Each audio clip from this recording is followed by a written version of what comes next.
ঠিক আছে বাবা, যা তাহলে। এই কয়দিনে তোর প্রতি আমাদের অনেক মায়া জন্মেছে, তোকে বিদায় দিতে আমাদের খুব কষ্ট হচ্ছে। যা তাহলে, ভালো থাকিস, আর কখনো প্রয়োজন হলে আমাদের কাছে আবারও আসিস।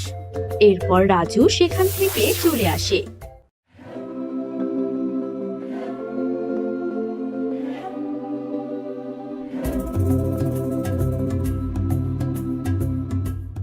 বাবা রাজু, তুই চলে এসেছিস বাবা।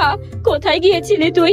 আমি খালা হয়ে রাগ করে একটা কথা না হয় বলেছি, তাই বলে তুই ওভাবে চলে গেলি? তোকে ছাড়া আমার খুব কষ্ট হয়েছে বাবা।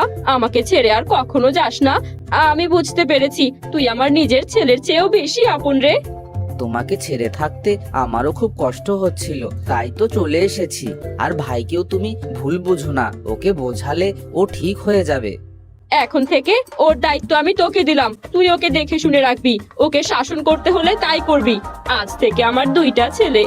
ঠিক আছে খালা, আমি আমার দায়িত্ব পালন করব।